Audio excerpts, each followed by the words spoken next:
தமிழ் இயக்கத்தின் தலைவருமான கல்விக்கோ அண்ணன் முனைவர் கோ விஸ்வநாதன் அவர்களே, இந்த நிகழ்வை தலைமை வகித்து சிறப்பித்துக் கொண்டிருக்கிற உலகமெங்கும் திருவள்ளுவர் சிலையை நிறுவி வருகிற ஐயா முனைவர் வி.ஜி. சந்தோஷம் அவர்களே, இந்நிகழ்வில் பங்கேற்று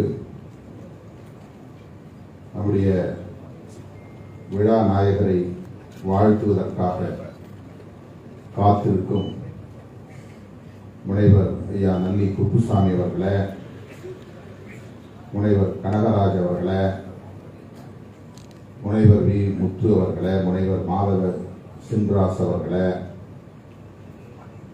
முனைவர் வேதகிரி சண்முக சுந்தரம் அவர்களே, முனைவர் சுந்தரமூர்த்தி அவர்களே, முனைவர் மா. ராஜேந்திரன் அவர்களே, தமிழ் திரு செல்வராஜ் அவர்களே, மேனாள் காங்கிரஸ் கட்சியின் தலைவர் அண்ணன் என் கிருஷ்ணசாமி அவர்களே, பேராசிரியர் முனைவர் சாரதா நம்பி ஆரூரன் அவர்களே, தமிழ் திரு பழனிவேல் அவர்களே, கவியருவி ஐயா அப்துல் காதர் அவர்களே,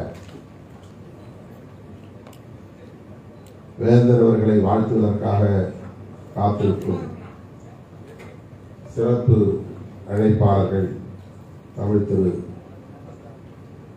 தோழர் டி.கே.ஆர். என்கிற டி.கே. ரங்கராஜன் அவர்களே, இந்திய கம்யூனிஸ்ட் கட்சியின் மாநில செயலாளர் மதிப்புக்குரிய அண்ணன் இரா. முத்தரசன் அவர்களே, மறுமலர்ச்சி திராவிட முன்னேற்ற கழகத்தின் துணை பொதுச் செயலாளர் அன்பு சகோதரர் மல்லை சத்யா அவர்களே, திராவிடர் கழகத்தின் முன்னணி தலைவர்களும் ஒருவர் வழக்குரைஞர் அருள்மொழி அவர்களே, மற்றும் இந்த நிகழ்வில் பங்கேற்று வேந்தர் அவர்களை வாழ்த்துவதற்கும் பாராட்டுவதற்கும் காத்துக் கொண்டிருக்கிற தமிழ் அறிஞர் பெருமக்களே, திரளாக கூடியிருக்கிற தமிழ் சொந்தங்களே,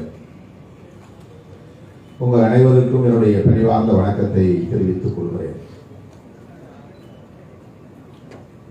இன்னொரு நிகழ்ச்சிக்கு செல்ல வேண்டும் என்று அனுமதி பெற்று முதல் நபராக நான் உங்கள் முன்னிலையில் நின்று கொண்டிருக்கிறேன். அண்ணன் விஐடி நிறுவனர் வேந்தர் தமிழுக்கும் தமிழ்நாட்டு மக்களுக்கும் எவ்வளவு பொறுப்புணர்வோடு பணியாற்றி வருகிறார் என்பதை நாம் அறிவோம், நாடு அறியும். இளம் வயதிலேயே, மிக மிக இளம் வயதிலேயே நாடாளுமன்ற உறுப்பினராக தேர்ந்தெடுக்கப்பட்ட பெருமைக்குரியவர் நம்முடைய ஐயா வேந்தர் அவர்கள்.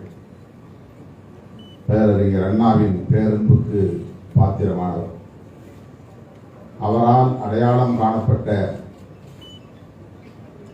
ஒரு தமிழ் பற்றாளர், தமிழ் அறிஞர். பகுத்தறிவு பகலவன் தந்தை பெரியார் அவர்களின் கொள்கைகளால் ஈர்க்கப்பெற்று, பேரறிஞர் அண்ணா அவர்களின் அரசியலால் ஈர்க்கப்பெற்று, கடந்த அரை நூற்றாண்டுக்கு மேலாக தொடர்ந்து திராவிட அரசியலை, அதாவது சமூக நீதி அரசியலை, தமிழ் இயக்கத்தை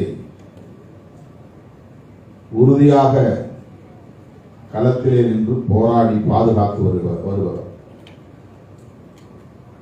இன்றைக்கு அவர் ஒரு கல்வி தந்தையாக அறியப்படுகிறார் என்றாலும் கூட அவர் அரசியலில் மிக முக்கியமான பாத்திரங்களை வகித்திருக்கிறார், பெரும் பங்களிப்பை செலுத்தியிருக்கிறார் என்பதுதான் என்னுடைய பார்வையில் மேலோங்கி இருப்பதாக உணர்கிறேன். வெறுமன வேடிக்கை பார்க்கக்கூடியவராக இல்லாமல் வெறும் மொழி உணர்வு, இன உணர்வு என்கிற நிலையிலே நின்று விடாமல் களத்திலே மக்களோடு நிற்க வேண்டும், இந்த சமூக நீதி அரசியலை பாதுகாக்க வேண்டும், எளிய மக்கள், விளிம்பு நிலை மக்கள் வலிமை பெற வேண்டும் என்பதில் கவனமாக இருந்து பணியாற்றி வரக்கூடியவர். அதனால்தான் இந்த பல்கலைக்கழகம் போதும் என்று இருந்து விடாமல் இதை கவனிக்க நேரம் போதாது என்று கருதாமல் தமிழ் இயக்கம் என்ற ஒரு புதிய இயக்கத்தை உருவாக்கி தமிழ்நாட்டில் உள்ள தமிழ் மண், தமிழ் உரிமை என்று போராடி கொண்டிருக்கிற, தமிழ் தேசிய களத்தில் போராடி கொண்டிருக்கிற அனைவரையும் ஒருங்கிணைக்கக்கூடிய பணிகளை தொடர்ந்து ஆற்றி வருகிறார். கடந்த 8 ஆண்டுகளுக்கு மேலாக இந்த பணி பல தாக்கத்தை தமிழக அரசியலில் ஏற்படுத்தியிருக்கிறது. கட்சி அடிப்படையிலே பலரும் சிதறி கிடந்தாலும் கூட அனைவரையும் ஒரு அவையிலே, ஒரு மேடையிலே ஒருங்கிணைக்கக்கூடிய பணிகளை தொடர்ந்து ஆற்றி வருகிறார்.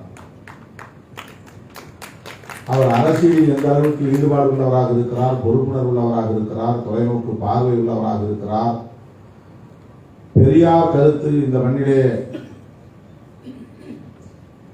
மேலும் மேலும் செழுமை பெற வேண்டும், வலிமை பெற வேண்டும் என்பதிலே உறுதியாக இருக்கிறார் என்பதற்கு பல சான்றுகளை சொல்ல முடியும்.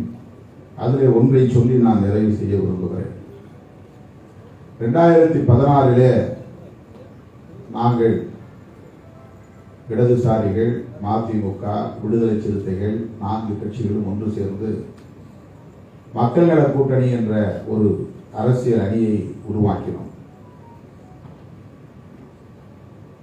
அந்த மக்கள் நல கூட்டணி 3வது அணி என்கிற அடையாளத்தோடு தேர்தல் களத்தை சந்தித்தது. இந்த 4 கட்சிகளுக்கு பிறகு அதில் கேப்டன் விஜயகாந்த் அவர்களும் வந்து சேர்ந்தார், அண்ணன் GK வாசன் அவர்களும் வந்து சேர்ந்தார். இது கருக்கொண்ட உடனேயே, உருக்கொண்ட உடனேயே அண்ணன் அவர்கள் என்னை ஒரு நாள் அழைத்து நெடுநேரம் பேசிக் கொண்டிருந்தார். தமிழக அரசியல் சூழலை ஆய்வு நோக்கில் கருத்துக்களை பகிர்ந்து கொண்டார். தமிழ்நாட்டிலே பெரியாருடைய அரசியலுக்கு எதிராக, இங்கே சமூக நீதி அரசியலுக்கு எதிராக இங்கே சிலர் காலூன்ற பார்க்கிறார்கள். அதை தடுக்க வேண்டிய பொறுப்பு நம் ஒவ்வொருவருக்கும் இருக்கிறது. திராவிட கட்சிகளின் மீது நமக்கு விமர்சனங்கள் இருக்கலாம். ஆனால் திராவிட கட்சிகளை, குறிப்பாக திமுக, அதிமுக ஆகிய கட்சிகளை பலவீனப்படுத்துவது பெரும் ஆபத்திலே போய் முடியும். சனாதன சக்திகள் இங்கே காலூன்றி விடுவார்கள், வேரூன்றி விடுவார்கள். பெரியார் அரசியலுக்கே, பெரியார் கருத்தியலுக்கே பெரும் ஆபத்து சூழும் என்பதை மிகுந்த கவலையோடு நிறைய தகவல்களை என்னோடு பகிர்ந்து கொண்டார். அவருடைய அனுபவங்களை எல்லாம் சொன்னார். அண்ணா எப்படி அவர் மீது நம்பிக்கை கொண்டிருந்தார், எம்ஜிஆர் அவர்களோடு எப்படி அவர் நெருங்கி பழகினார், கலைஞர் அவர்களோடு எவ்வாறு அவர் கருத்துக்களை பகிர்ந்து கொண்டார், களப்பணி ஆற்றினார் என்பதையெல்லாம் அந்த குறிப்பிட்ட சில மணி நேரத்தில் அவர் பகிர்ந்து கொண்டு சொன்னார்.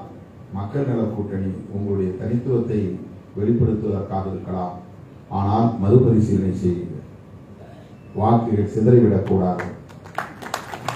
இதனால் வேறு பகை சக்திகள் வந்து காலூன்றி விடக்கூடாது. நான் எண்ணி பார்த்தேன், இதை சொல்ல வேண்டிய தேவை அவருக்கு இல்லை. அவர் திமுகவுக்கோ அதிமுகவுக்கோ நெருக்கமானவர் என்று சொன்னாலும் அவர்களுக்காக பணியாற்றக்கூடியவர் என்று, அரசியல் ரீதியாக பணியாற்றக்கூடியவர் என்று சொல்ல முடியாது.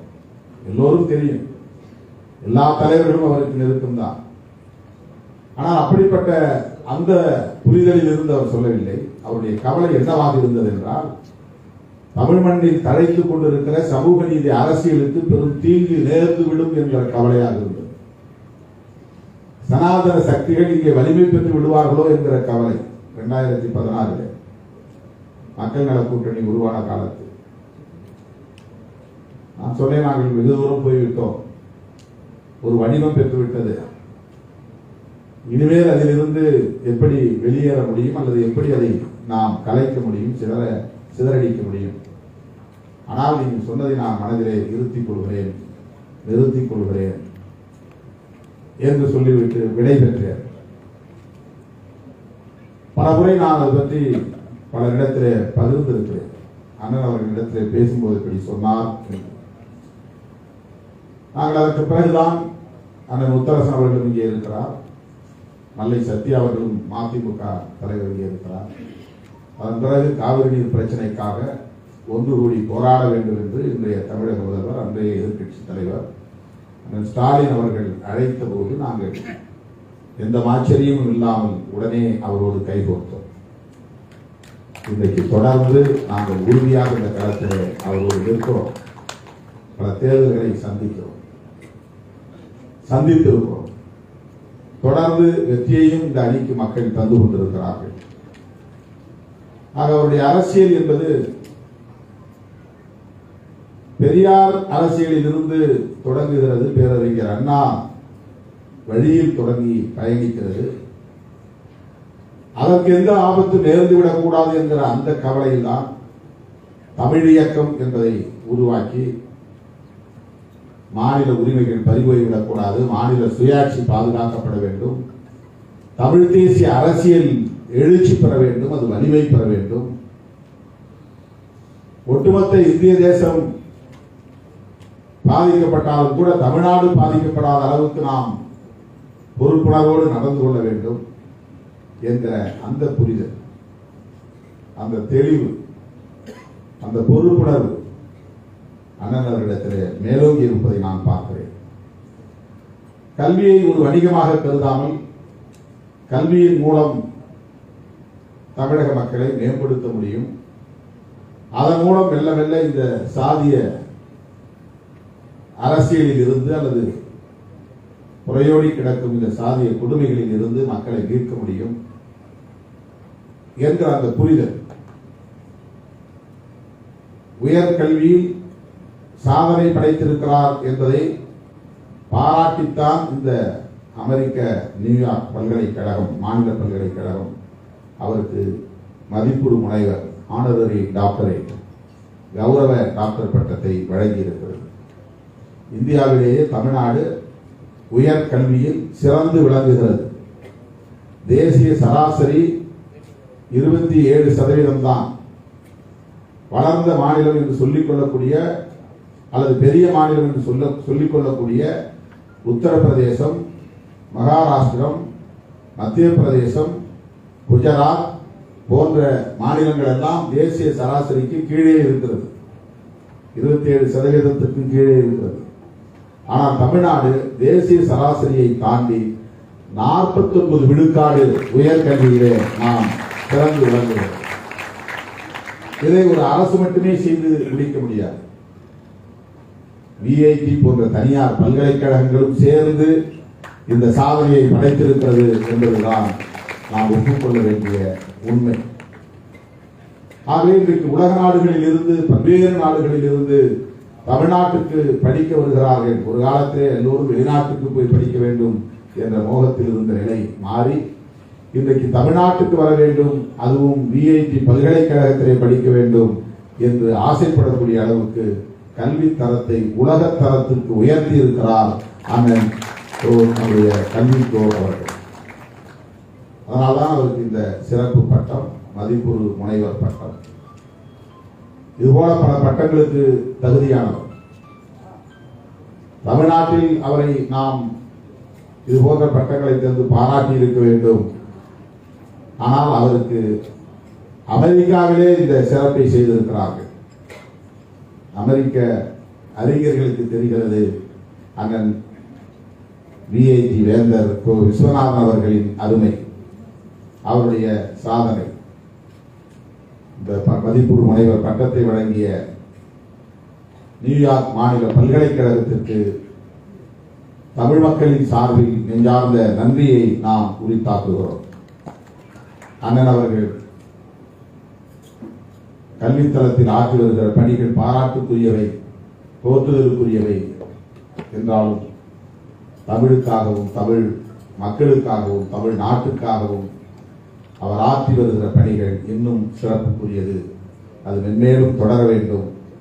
அவர் எங்களை போன்ற இளைய தலைமுறையினரை, அவருக்கு நாங்கள் இளைய தலைமுறையினர், எங்களை போன்ற இளைய தலைமுறையினரை அவர் சரியான திசை வழியில் வழிகாட்டி வழிநடத்தி வருகிறார் என்பதை பெருமையோடு நான் சொல்ல கடமைப்பட்டிருக்கிறேன்.